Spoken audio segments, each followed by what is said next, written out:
The Book of the American Pit Bull Terrier. Richard F. Stratton. Chapter 14. The Invincible Bulldog.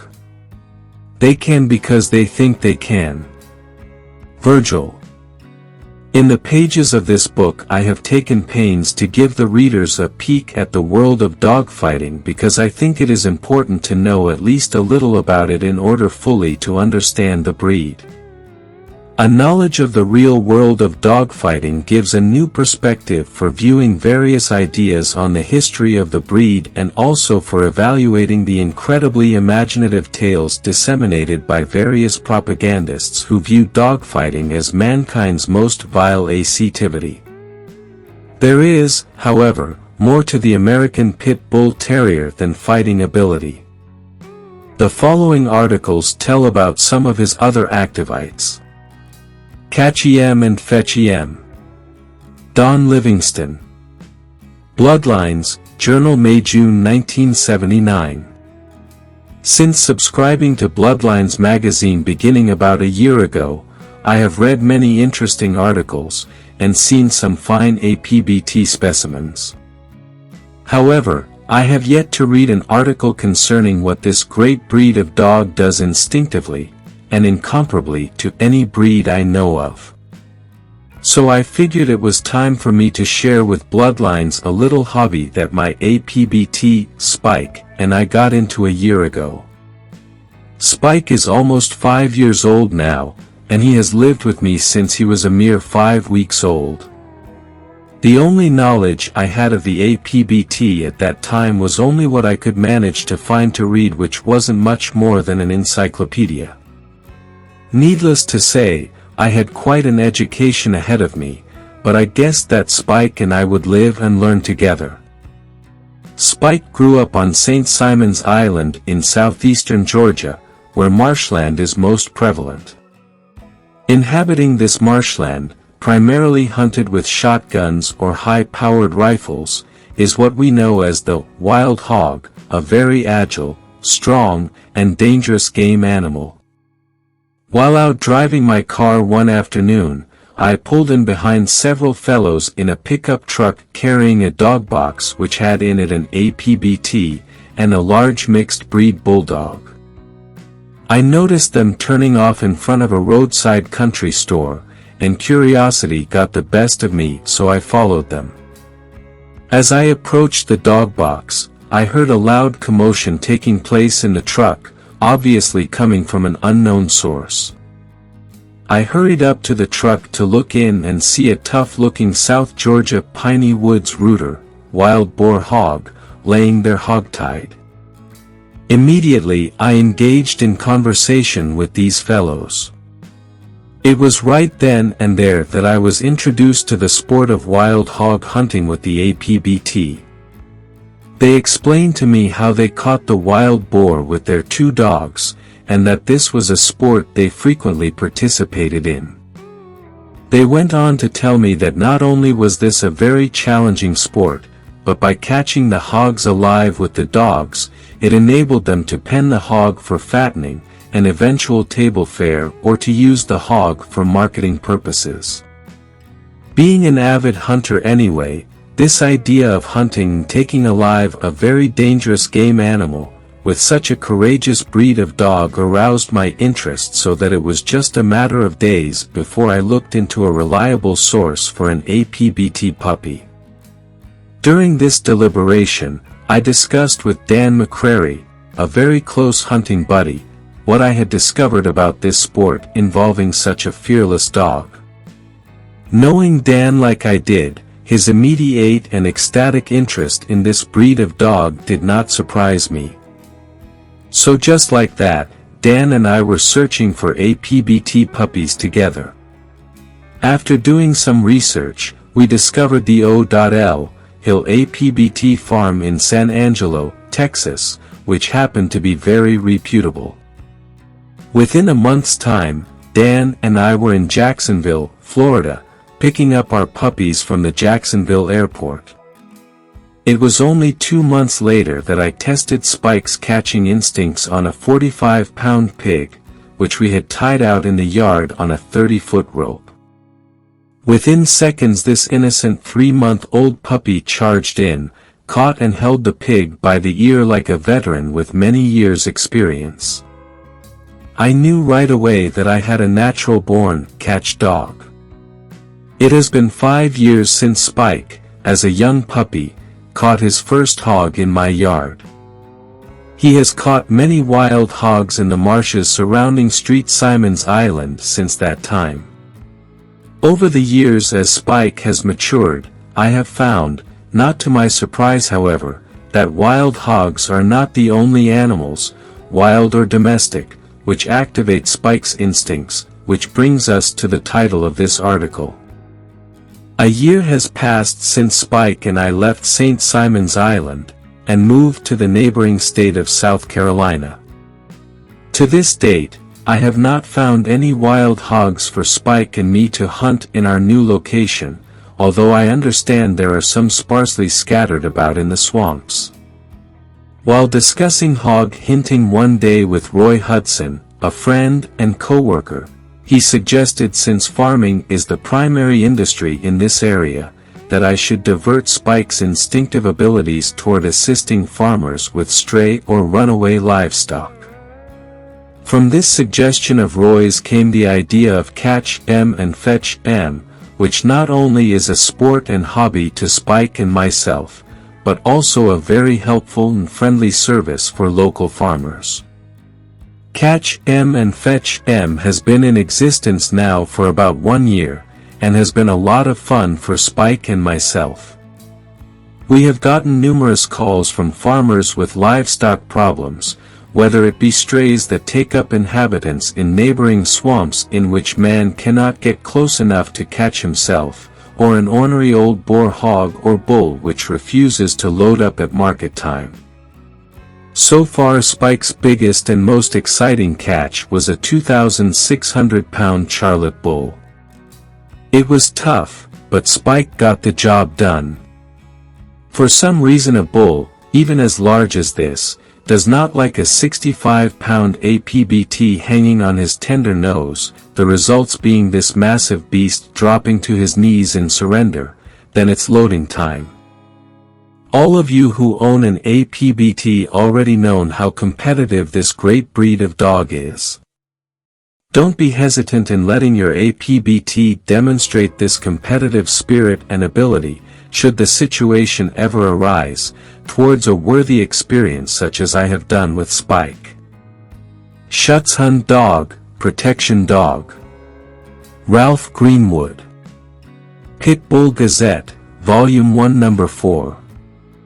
Just last week, I received a letter that I believe would be of interest to other pit bull owners. They've taken the liberty to publish part of the letter, plus an excerpt from a leaflet that accompanied the letter. I was very impressed with the accomplishments of these Schutzhund dogs, and upon reading the characteristics desired of the dog considered for training, I thought they had been written to describe the Pit Bull Terrier to a T. The letter reads: I was recently made aware of your publication when I acquired 2 Pit Bull Terrier pups from Mr. John B. Reed. Both are line-bred from Deboustrain stock, and are hard as nails. Mr. Reed and I hope to establish a name for these dogs in the sport of Schutzhund, protection dog, which is now a competitive sport in America. While I have been working dogs in and out of the military for some 10 years, I had never tried a pit until 2.5 years ago, when I acquired a white pit bull from Oklahoma. This dog's hard body and aggressive attitude provided a challenge. Everything needed was there, but it was not easy to gain the necessary control for training, especially around other dogs. This dog was named Thunder, and he has certainly lived up to his name. During his training, he has firmly attached himself to a number of shepherds and one Akita, with me firmly attached to him. More times than I care to remember, I was convinced that he could just not make it. Then he would hit the agitator's sleeve with more force and power than I ever dreamed possible, and I would start all over again. Well, to make a long story short, thunder, and I made it. We received our Schutzhund, a title under Fred Feifel, a licensed Schutzhund judge, at the sanctioned match of the North American Working Dog Association. For those who have not encountered Schutzhund work before, I am enclosing a brief description of the work necessary for a Schutzhund title. Any dog 18 inches at the shoulders or taller that can meet the rigorous requirements is eligible for competition. In my opinion, there are no dogs that can handle the work like a pit bull if the owner can handle the challenge.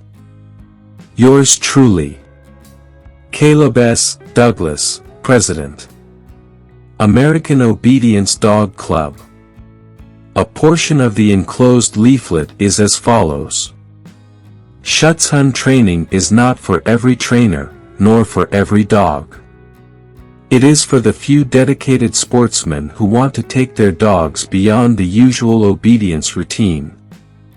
Those who want to bring forth the true working capabilities of their breeds and who, by eliminating from the breeding program those dogs incapable of the required rigorous work, try to maintain the true character of our great working breeds. What is a Schutzhund? He is not an attack dog, not a guard dog, not merely a protection dog. The Schutzhund is a dog who has earned a valid Schutzhund degree in an official Schutzhund trial. He is a superbly trained, versatile, all-around member of the family. He will perform equally well in the obedience ring, on the track, in search and rescue, and in protecting defensively his owner, family, and home. He is trained to use considerable force to stop an assailant, and to quit when the assailant stops struggling. He will not attack on his own volition unless he or his master are directly threatened. He stops his attack, which is in reality a defense, automatically when combat stops or when commanded to do so by his handler. He is the genuinely accepted family dog. The tests that the Schutzhund must pass are quite rigorous.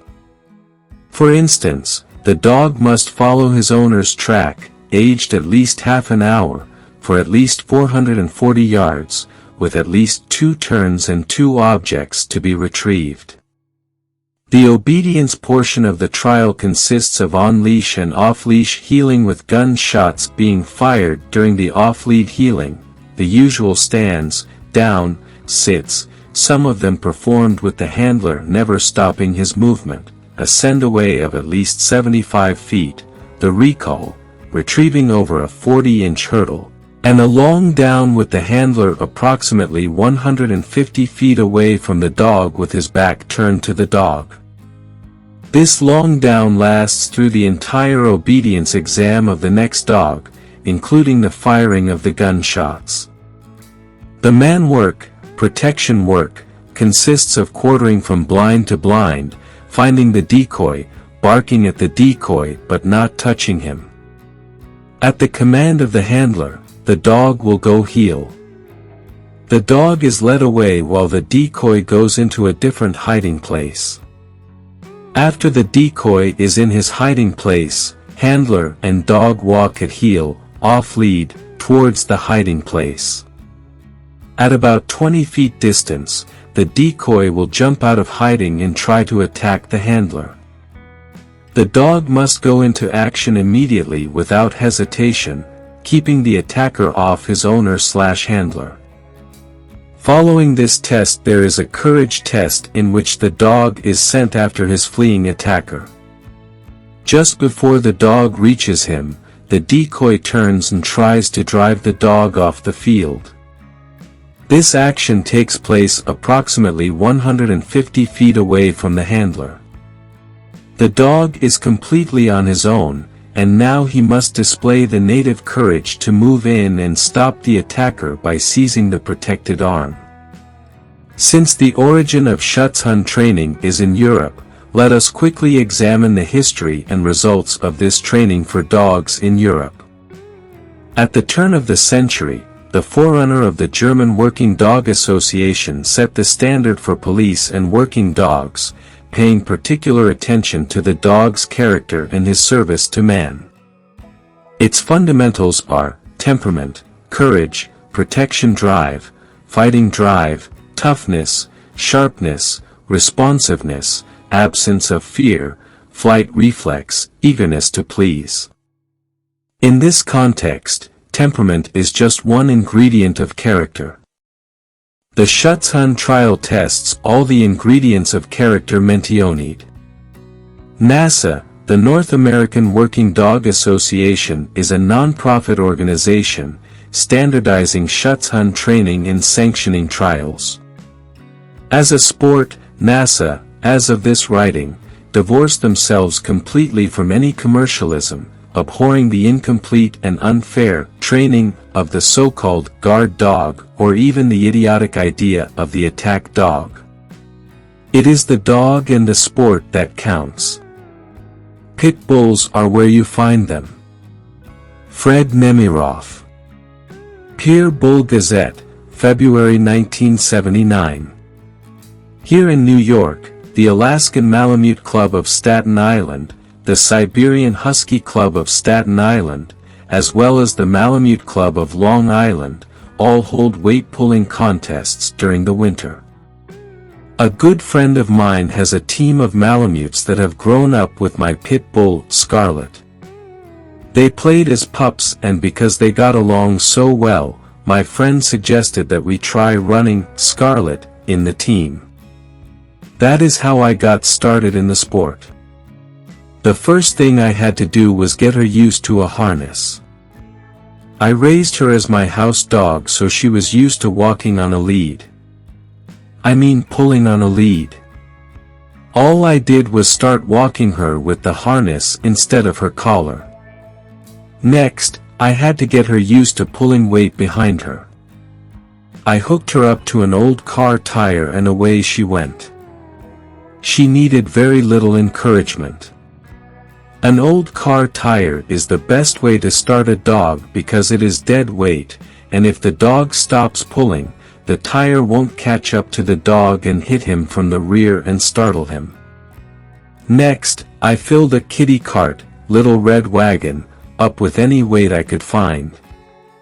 I used 3 bowling balls, a portable TV, a toolbox full of tools, and lead chunks from work. I weighed everything I used, and it came to a total of 265 pounds, with the wagon.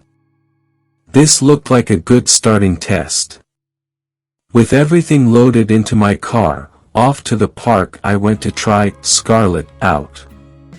When I got there, I unloaded the cart, the weight, the harness, and everything else I thought that I might need, and was ready to start. Unfortunately, I had forgotten one main necessity. My dog. I loaded everything back up, and went home to get Scarlet. When I got back to the park the second time, I had everything I needed, including my faithful pit bull. My dog was finally hooked up and raring to go. The little red wagon was loaded to the hilt. My friend held Scarlet, while I walked about 15 to 20 yards away. I screamed for my dog to come, and my friend let her go.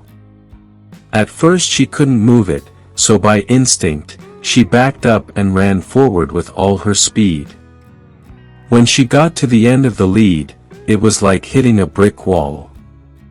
She was thrown back and landed right on top of the wagon.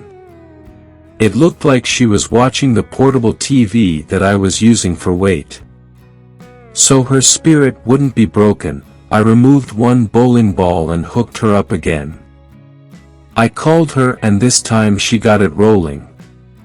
When she reached me, I rewarded her with a piece of meat. I knew she'd like it because I was pretty hungry and had tried a piece while she wasn't looking. After 2 more good pulls, Scarlet knew what it was all about. I added the bowling ball, which I had removed and figured I'd end the day with this last pull. When the dog was ready, I called her. This time she knew how to lean into the weight and the wagon started to move. Little by little she was gaining speed, and when she was 3/4 of the way to me, I couldn't believe what happened. The axles on the cart bent and the whole thing collapsed. I immediately run. That's when I discovered that I had eaten all of the reward. Well, at least she had my praise. With a new and better wagon, and a couple of weeks of this type of training, I figured it was time to hook Scarlet up with my friend's team. Off to a favorite trail where we hooked Scarlet up with 3 Malamutes. 2 experienced dogs in the front, then Scarlet, and last, another experienced dog. We wanted dogs in front of her, hoping that when they started running, she would run after them. With the training I gave her with the red wagon, I knew she wouldn't worry about the weight behind her.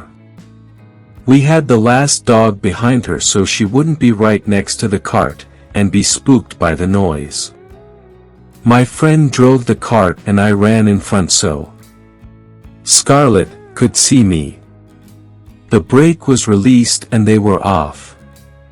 She was unbelievable. When I couldn't run anymore, the team passed me and Scarlet continued on with the team. She couldn't care less if I was there or not. She was having a ball and was determined to catch the 2 dogs in front of her. When the team returned, I rewarded Scarlet. This time I used dog biscuits instead of meat, figuring I wouldn't eat the biscuits. But I was wrong. When no one was looking, I tried one. That's when I discovered that I was cured. I didn't eat another dog biscuit all day. Scarlet ran with the team for about a month when my friend informed me of a Malamute club that was putting on a pulling contest. She was entering her strongest Malamute and talked me into entering Scarlet. I knew nothing about the rules or anything until we went to the site and everything was explained to me. This is how the weight pulling contest was run.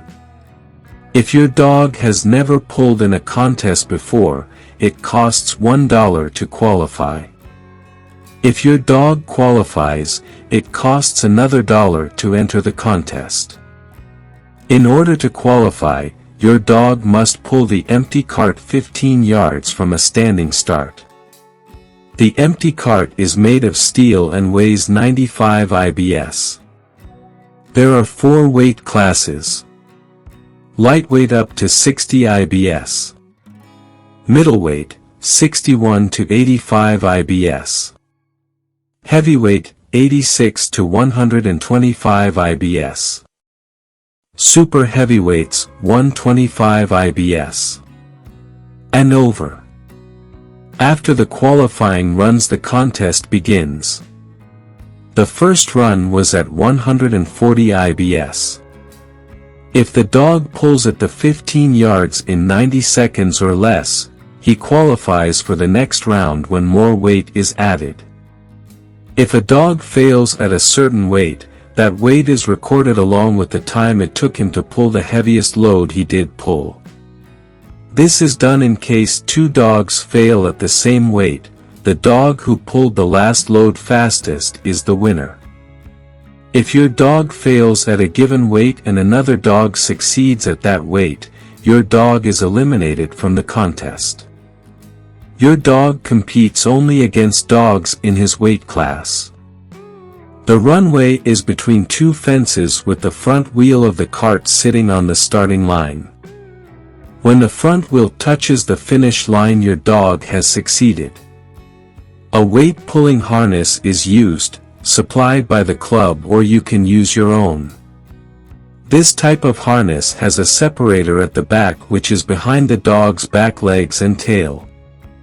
As the weight is increased, this type harness won't push down on the dog's back and restrict his pulling power.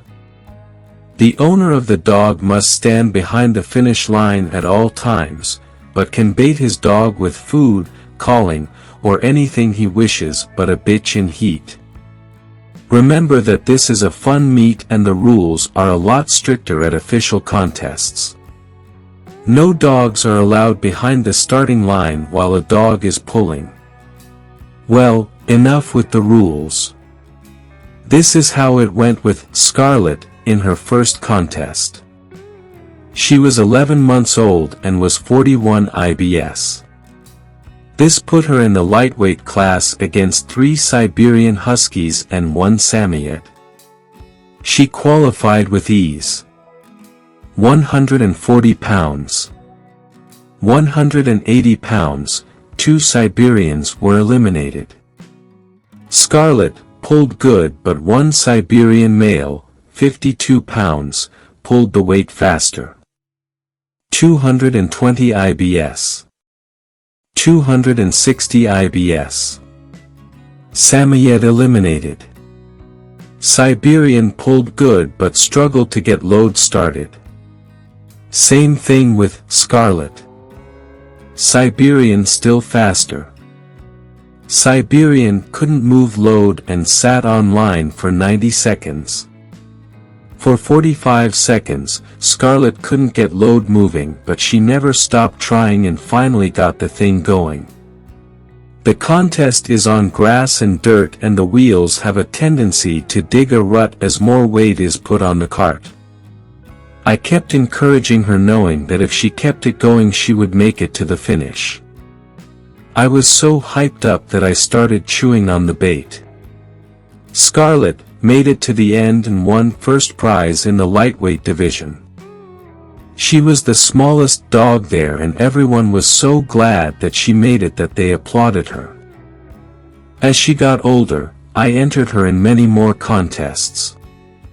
She matured to 45 pounds and her best pull was 485 IBS. She was just too small to pull any more weight. To show you a comparison, the winning super heavyweight won with a pull of 725 pounds. There is no doubt in my mind that a big, sound, pit bull could equal or exceed that weight. As time went on, I started seeing a change in Scarlett's temperament. She started getting into trouble with the rest of the sled team, so I thought it best to retire her from racing and just enter her in weight pulls. Scarlett was my first pit bull. She was bred by Mr. Al Stieber of Middlesex, New Jersey. She is bred out of Red Devil / Curvino on the top and Klaus / Hemphill on the bottom.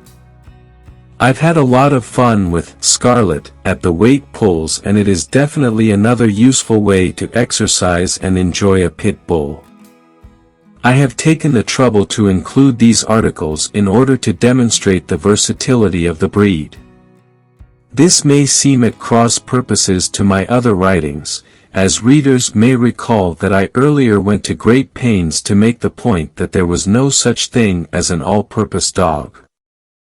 I still stand by that. However, as one reader wrote, there may not be such a thing as an all-purpose dog, but the American Pit Bull Terrier sure comes close to it. Well, I agree, but we will enjoy our dogs more if we keep in mind their limitations and not allow ourselves to be blinded by our unrestrained admiration for the capabilities of the breed. While it is true that pit bulls have been trained to herd sheep, point birds, and so on, we must be aware that the specialists in those areas will generally outshine our breed, and there are some areas for which the breed is simply not suited. Take for instance guide dogs for the blind.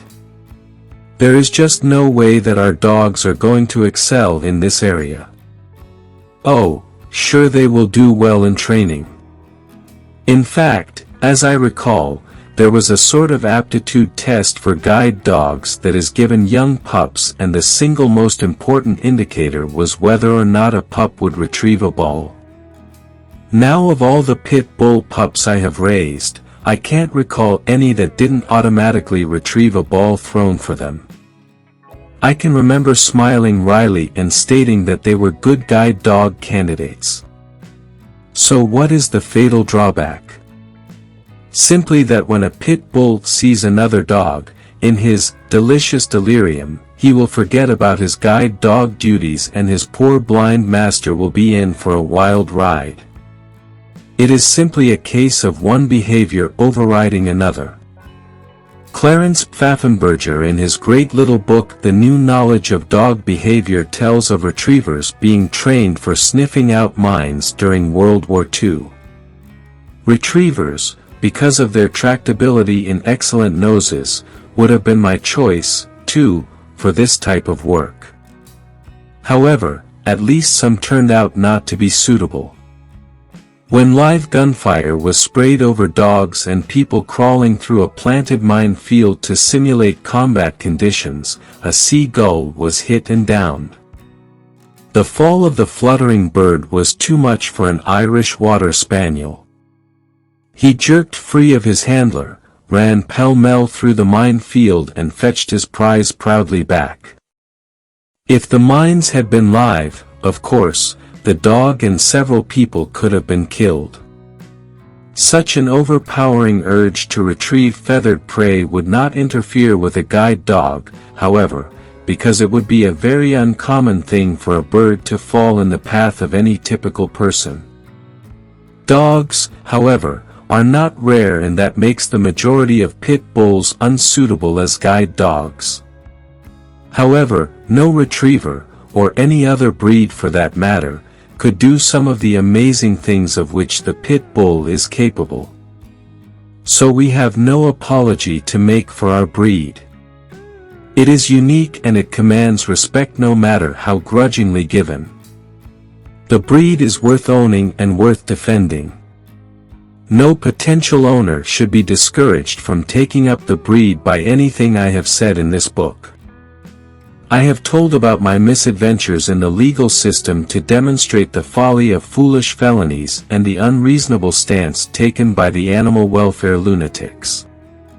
The only reason I became a target for them was because I was highly visible as an author of numerous pieces that defended the breed and told the truth about dogfighting. Despite the proliferation of the foolish felonies, the stranglehold of the loonies on the legislators is weakening and support for the breed is growing stronger. More and more reputable and distinguished people are getting into raising bulldogs. Even people of other breeds have rallied to the support of our breed. The good old bulldog is not only invincible, he has proven irresistible. Indomitable under the worst of circumstances, he can but prosper in newer and more enlightened times. Appendix A. Recommended reading. Since owners of the American Pit Bull Terrier are popularly portrayed as ignorant in dog matters specifically and everything else in general, it behooves us all to become veritable amateur cynologists. Actually, it is fun to study and learn about our breed. No devotee has trouble with that, but it is also interesting and enjoyable to learn about dogs in general and other breeds in particular. It helps us appreciate our own all the more. The following books will start the reader on the road to becoming, if not a cynologist, at least a bona fide expert on dogs. However, as useful as book learning is, we must always keep in mind that some of the top experts on dogs never wrote a book. So don't close your mind completely to new knowledge simply because it is contradicted somewhere in print. For the reader's convenience, I am providing my own evaluation of each entry. Books. Armitage, George C., 30 Years with Fighting Dogs. Privately published, Washington, D.C. 1936. This book has become a classic of sorts, even among show dog breeders, for it gives a stark look into the pit dog world of the 30s, at least Armitage's part of it. Armitage tells about many of the famous dogs of his day, gives accounts of matches, and he spends a good part of his book castigating his enemies. Advice on conditioning and nutrition are badly outdated. Ash, Edward C. Dogs, Their History and Development. 2 volumes, Houghton Mifflin, Boston and New York. 1926.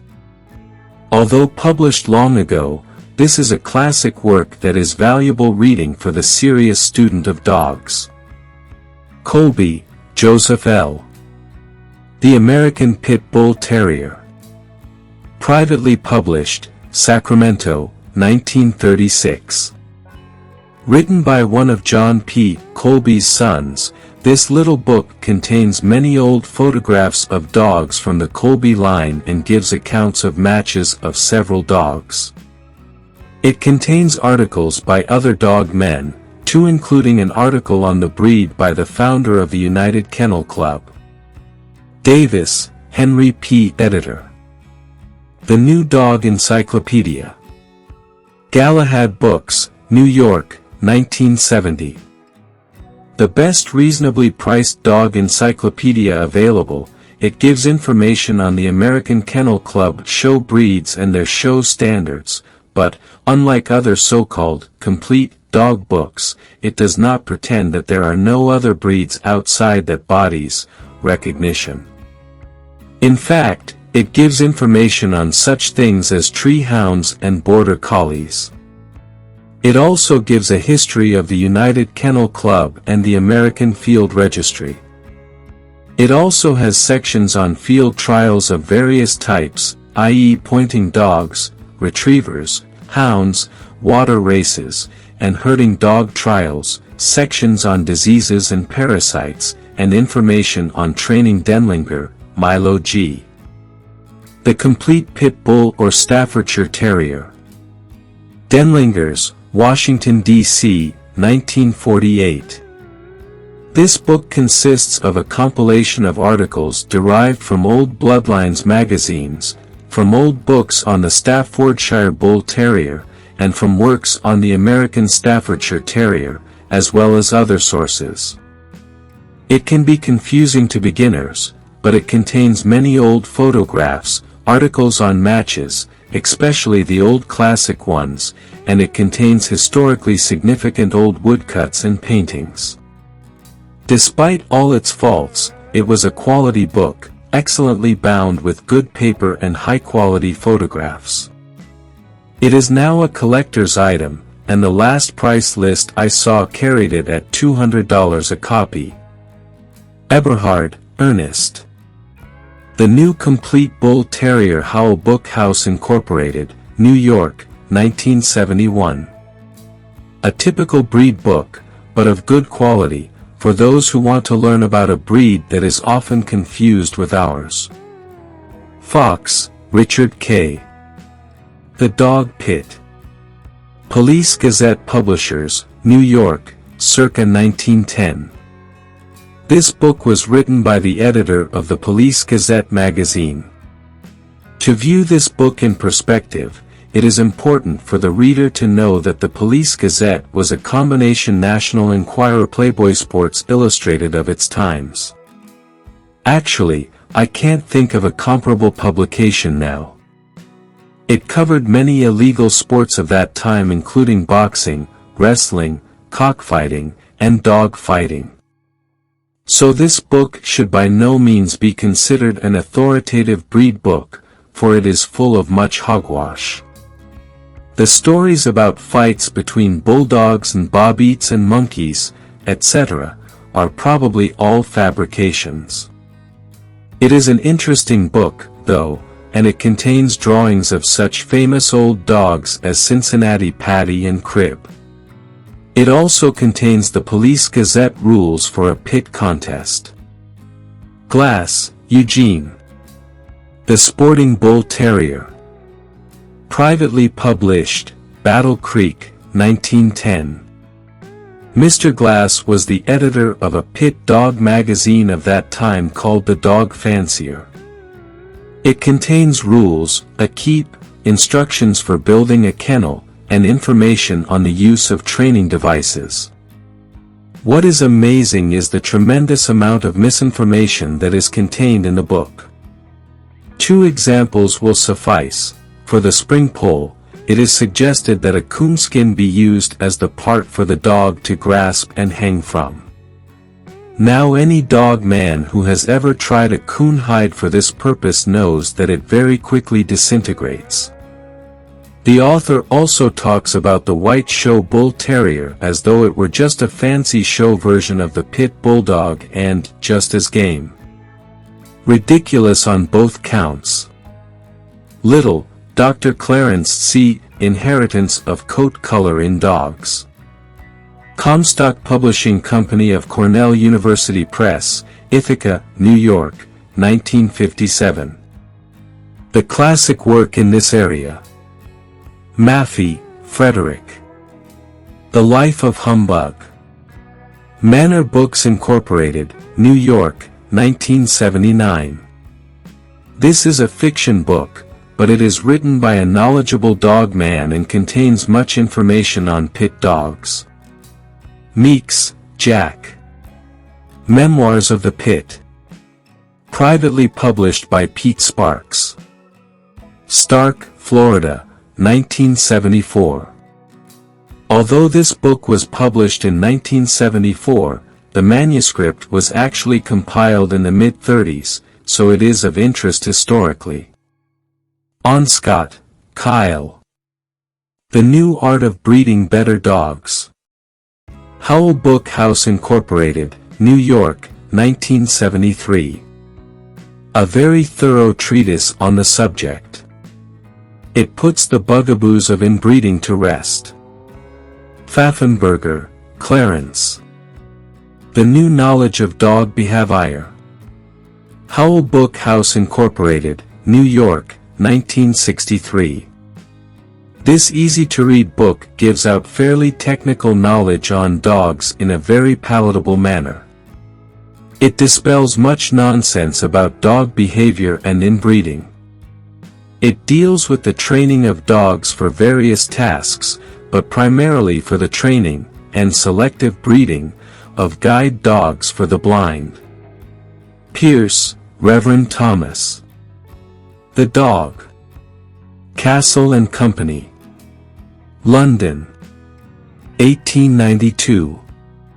Pierce wrote under the name of Idstone, as it was the style of the day to use nom de plumes, and he perpetrated many wild tales about dog activities. There is no way to check them now, of course, and no one bothered to check them during his era. He was a controversial and promotion-minded figure of his times. Any would-be sinologist should be familiar with these types of writings, for they influenced those who came later. Pollard, Jack, editor. Wild Dogs, Working Dogs, Pedigreed, and Pets.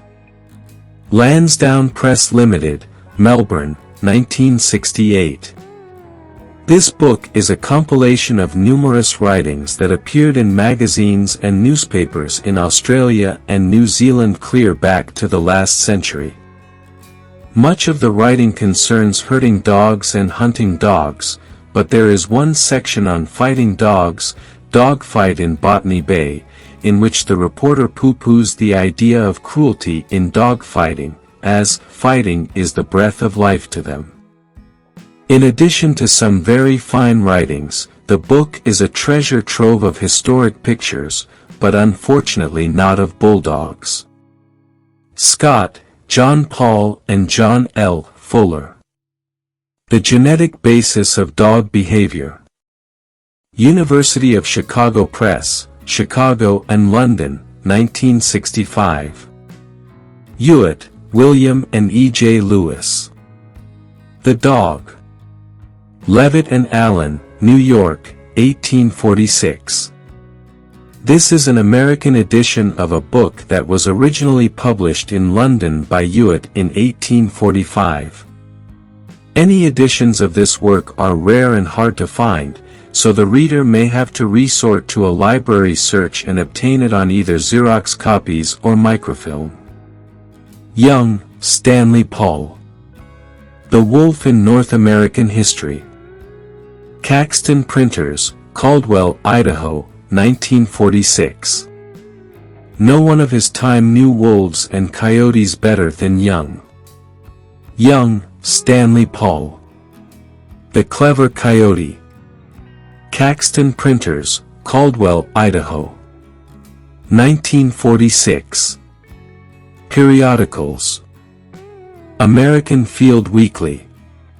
American Field Publishing Company, 222, West Adams Street, Chicago, Illinois. Mainly concerned with bird dogs and spaniels, but, again, we learn about our breed by studying others, especially the performance breeds.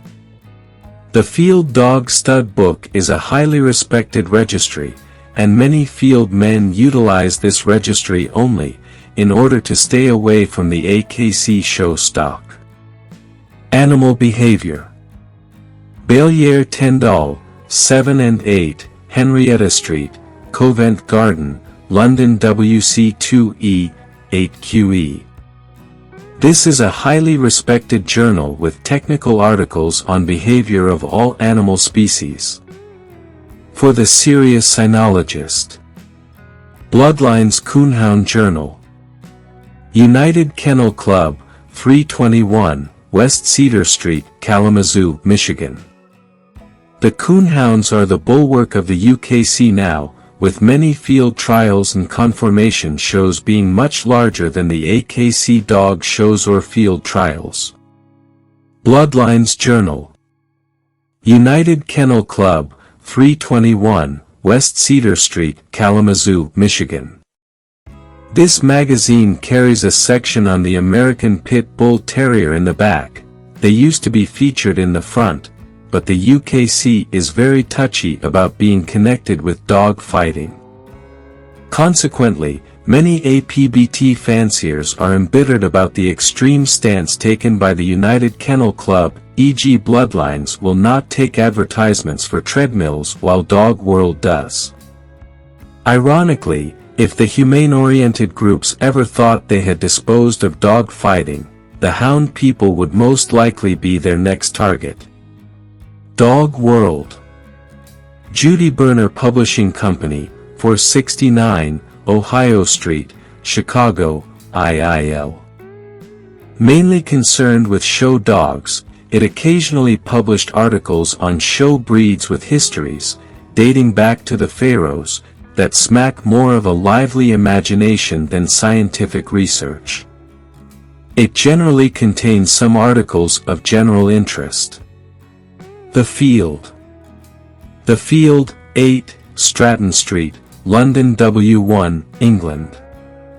Articles on dogs and English field trials including those of herding dogs. Full Cry. Walker Publishing Company, Inc., Box 190, Sedalia, Missouri. Contains stories about coon hunts and field trials. Some of the advertisements of equipment could be of conceivable use to bulldog people. Pit Bull Gazette. American Dog Breeders Association, Box 1771, Salt Lake City, Utah. Contains articles on all aspects of the American Pit Bull Terrier, and advertisements feature all the needs of the APBT devotee, including breaking sticks, treadmills, and harnesses. Featuring many fine articles, this magazine is pretty much the flagship of the breed now. Pit Dog Report. P.O. Box 33509, Houston, Texas. This magazine is the oldest currently of the journals that report the results of pit contests. A subscriber has to have the recommendation of another pit dog man in order to receive the magazine. Pit Pal Magazine. P.O. Box 21201, Houston, Texas. Like the preceding journal, this one gives the results of matches, and it, too, requires a benefactor in order to subscribe. The title is reminiscent of Pit and Pal, a magazine that was put out by Bob Hemphill and others during the late 30s and early 40s. Sporting Dog Journal. P.O. Box 476, Jefferson, Georgia. Although not the oldest, this has been a very steady publication, always coming out just like clockwork. While intended for the pit dog man, non-sponsored inquiries will be considered, but not necessarily accepted. Appendix B. Modern Pit Rules. Actually, the rules reproduced here were written by Al Brown countless years ago, and have been in my possession for many years. Mr. Brown is nearly 100 years old now and still alive at this writing. His rules were a definite improvement over the United Kennel Club rules, and unlike UKC rules, they are still used today. Modern dog men often use what they call Cajun rules, but they are basically Al Brown rules with slight alterations. For example, instead of rule number 12A in which a dog has 3 seconds to leave his corner, he is usually given 10 seconds to cross to the other dog. Also, a 30-second out-of-hold count is generally used, and the down dog must always scratch first, unless both dogs are down with neither in a position of advantage. Finally, the pit may be covered with carpeting rather than canvas. Rule number 3, the scratch lines may consist of some of the modern tapes, and the central line between the scratch lines is often omitted. Pit rules. Used for contests deciding the gamer of 2 dogs. Game plucky, unyielding in manner, ready and willing. By Al Brown. Rule 1. The principals shall select a referee who is familiar with the rules and who is satisfactory to both sides. The referee will then appoint his timekeeper. Each handler will select a man to act as his chief second or cornerman, whose duties are to watch the opponent's dog, and to remain near this dog's corner as an observer.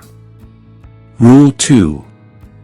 Each handler is to furnish 2 clean towels and a suitable blanket, to be used by his opponent. Either handler may demand that the opposing handler and his cornerman bare their arms to the elbows. Also, the handler may taste his opponent's dog's water before or after the contest, up until the referee has rendered his decision on the contest. Rule 3. No water, sponges, towels or any other accessories are allowed in the pit at any time, except the referee, who shall have in his possession an adequate breaking stick and a pencil, also a copy of these rules.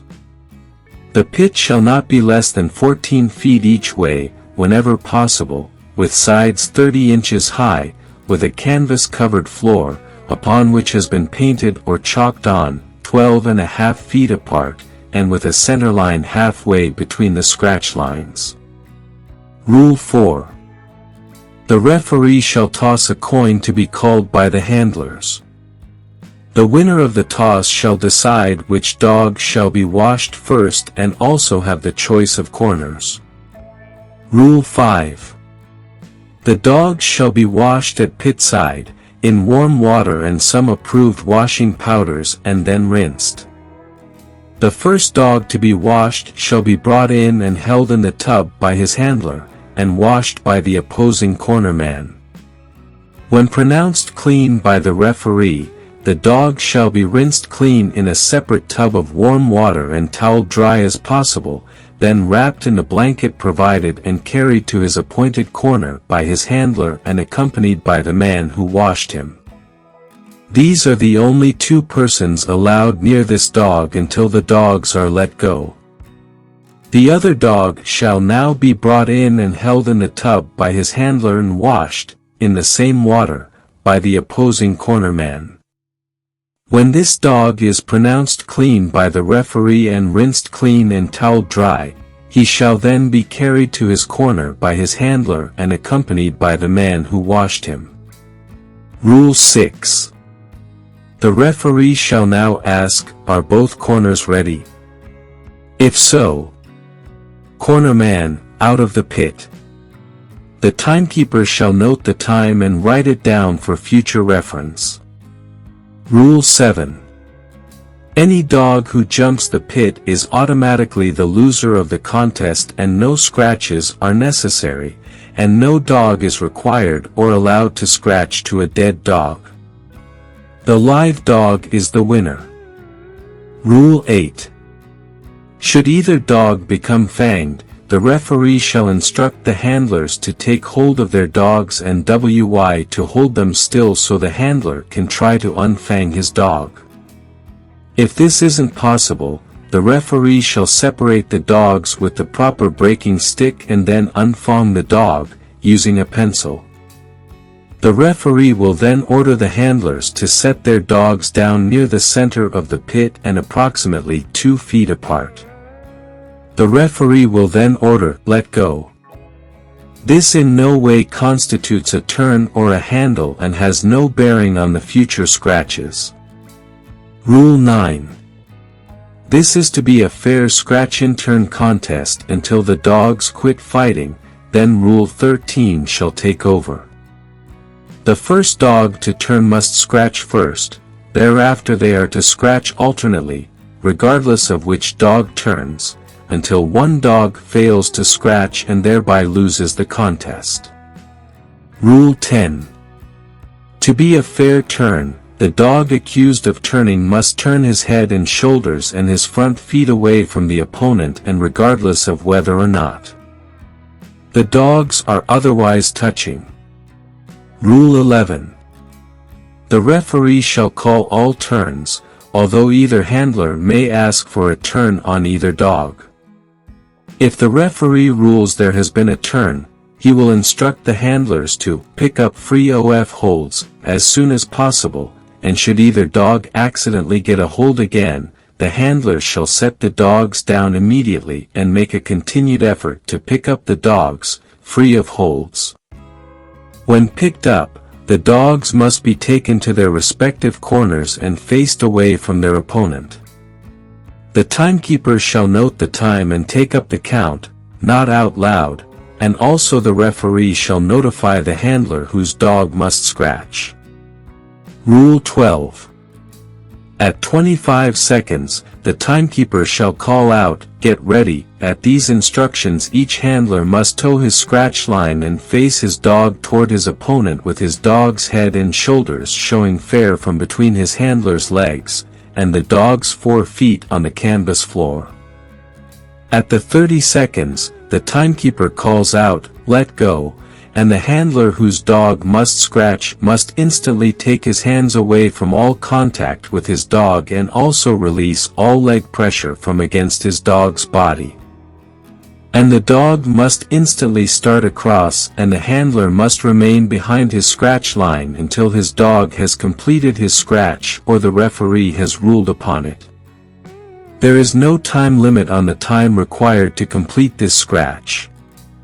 But, when released at the words, "Let go," the dog must start across to his opponent. He may waver from direct line, fall down, crawl, drag or push himself across, so long as he makes a continued effort and does not hesitate or stop until he has reached and touched his opponent. The opposing handler may release his dog anytime he sees fit after the order to "let go," however, he must do so as soon as the dogs have touched each other. Rule 12a. This is an alternate rule for those handlers who desire to have their dogs counted out in the corner. It is the same in all respects as Rule 12, except that after 30 seconds, when the timekeeper calls out, "Let go," the referee shall count out loud, at as near 1 second intervals as possible. 1, 2, time, 3 seconds, and the dog must be out of his corner and on his way before the referee calls, time, or lose. Rule 13. If the dogs have apparently quit fighting, whether they are helpless, tired out or curt out, and regardless of whether both dogs are down or one dog is down and the other dog is standing over him, but neither dog has a hold, the referee shall ask if they are willing to scratch it out, to a win or not. If so, they shall proceed to do so, but if either handler is unwilling, then the referee shall instruct the timekeeper to note the time and call time in 2 minutes. If either dog breaks time, then nothing has changed, but if, at the end of the 2 minutes, the dogs are in the same relative positions and neither dog has a hold, the referee shall order the handlers to handle, pick up free OF holds, their dogs. When picked up, the dogs shall be taken to their corners, and the corner procedure is the same as in a normally called turn and handai. If there have been no previous turns or handles to establish the order of scratching, the dog who has been the longest without a hold, usually the down dog, to be scratched first, then, as soon as free of holds, the dog shall be picked up and the other dog scratched. Should one dog fail or refuse his scratch, then the dog who failed shall lose the contest. If both dogs fail to scratch, the referee shall call it a no contest, but should both dogs make their initial scratches, the handlers by mutual agreement may ask the referee for a draw decision. The referee will then rule it a draw. Otherwise, the contest shall continue, but in this manner, any time the dogs are not in holds and not fighting, the referee shall order the dogs to be handled and scratched alternately until one dog fails to scratch and thereby loses. No attention is paid to turns, after Rule 13 is invoked, except as a possible chance to handle. The referee has full authority and his decision is final in all matters. Rule 14. Fouls that will be just cause for losing a contest. A. To leave the pit, with or without the dog before the referee has ruled. B. To receive anything from outside the pit, or allow anyone outside the pit to touch or assist the dog. C. To push, drum, throw or spank, or in any way assist a dog across his scratch line, except by encouraging him by voice. D. To step across the scratch line before the dog has completed his scratch or the referee has ruled on it. E. To stomp on the pit floor or kick the pit sides, yell at or give orders to the opponent's dog, or, in the referee's opinion, do anything to distract or interfere with either dog while scratching or fighting to affect the outcome of the contest. F. To interfere with the opposing handler or touch either dog until the referee gives an order to handle the dogs. G. To use a RUB, poison, or HYPO, on either dog. Rule 15. If there should be any outside interference before the contest has been concluded, the referee has full authority to call it a no contest, and shall name the time and place the contest is to be resumed and fought out to a referee's decision. The same referee shall preside. Also, the referee shall insist that the dogs be washed and weighed, in the referee's presence, and the dogs shall weigh at the weight specified in the original Articles of Agreement, and to do this as many times as necessary to conclude the contest. I believe both Rules 12 and 13 are important, but I believe Rule 13 is the most important rule ever written, and it will do more good to curtail drag fights where one or both good dogs could be lost. This rule will invariably decide the proper winner and much quicker. Lots of short or improperly bred dogs will make one or several scratches in good style when not too exhausted, but pick him up right away and continue to ask him to go back across, and you may be surprised at how quickly one you were proud of will stand in his corner. Only a deep game dog will continue to go back in, and these dogs only should be used as breeding stock.